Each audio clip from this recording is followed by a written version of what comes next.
The U.S. Supreme Court set to hear arguments about a near-total ban on abortion in Idaho. The justices will decide whether a federal law governing emergency care protects abortion access at hospitals if a woman's health is at risk. The proceeding comes after President Biden blasted former President Trump at a campaign event in Florida over a 6-week abortion ban taking effect in that state next week. For 50 years, the court ruled that there was a fundamental constitutional right to privacy. But 2 years ago, that was taken away. Let's be real clear. There's one person responsible for this nightmare, and he's acknowledged and he brags about it, Donald Trump. He says it's up to the states, and this is all about states' rights. But he's wrong. The Supreme Court was wrong. It should be a constitutional right in the federal Constitution. ABC News senior congressional correspondent Rachel Scott joins me now, along with ABC News political contributor Asma Khalid for more. Rachel, this is the first time the Supreme Court will consider the scope of a state abortion ban since overturning Roe v. Wade. So what's at stake here?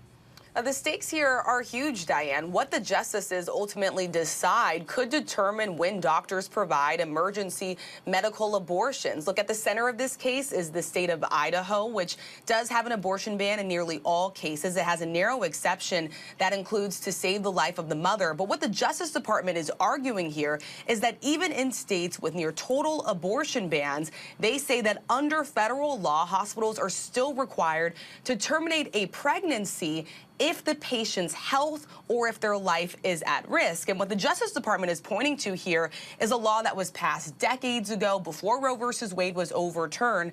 This law was initially created to ensure that hospitals can't really turn away patients who do not have insurance. So on the other side of this, you do have anti-abortion rights advocates who are insisting that the Biden administration is misusing this law to try to justify access to abortion, Diane.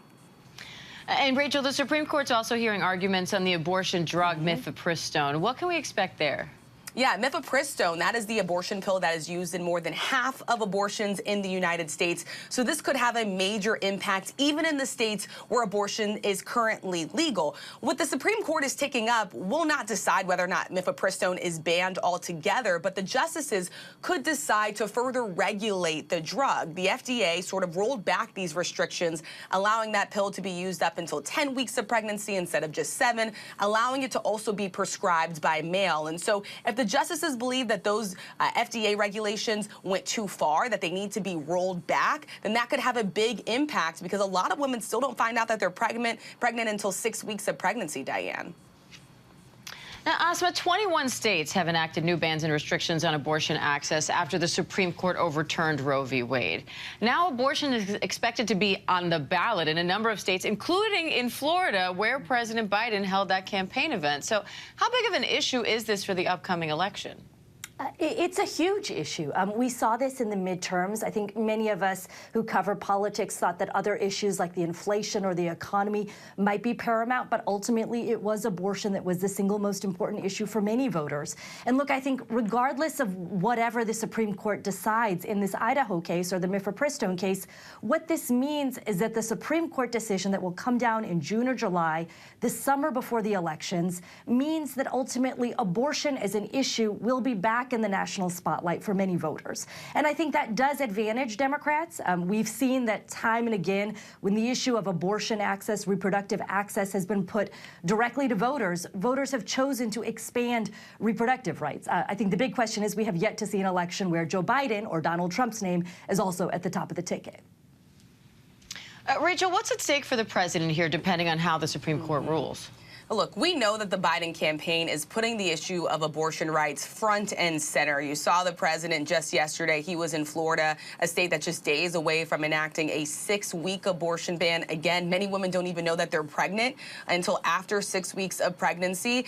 And you heard there from Asma that, you know, in all the states where abortion rights has been on the ballot, the side of abortion rights has won. And so Democrats see this as a galvanizing issue ahead of the November election. They're going to be looking to continue to drive this home, hoping to galvanize not only Democrats, but also independent voters who see this as a critical issue as well, Diane.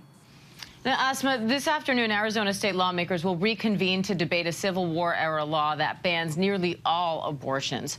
Earlier this month, Former President Trump said abortion is a states' rights issue, but that Arizona went too far with this law. So what are you watching for there? Well, what we're seeing is that in Arizona, Democratic state lawmakers are trying to repeal that piece of legislation you mentioned. It's from the 1800s. In fact, it predates Arizona even being a state as a part of the United States. So it's quite an old relic. And so Democratic lawmakers in the state are trying to repeal that. They're bringing that repeal again today. The big question is if any sort of more moderate Republicans might be willing to join forces with them. And I think there is a question if that might happen, because at the same time, there is a constitutional ballot referendum that Arizona is trying to get. Many activists are trying to get on the November ballot, and Republicans in the state are worried. The Republicans that was down on the ground reporting on this issue in Arizona are worried that if Arizona puts this issue directly to voters, which is likely to happen, it advantages the Democratic Party. Rachel Scott, Asma, Khalid, thank you both.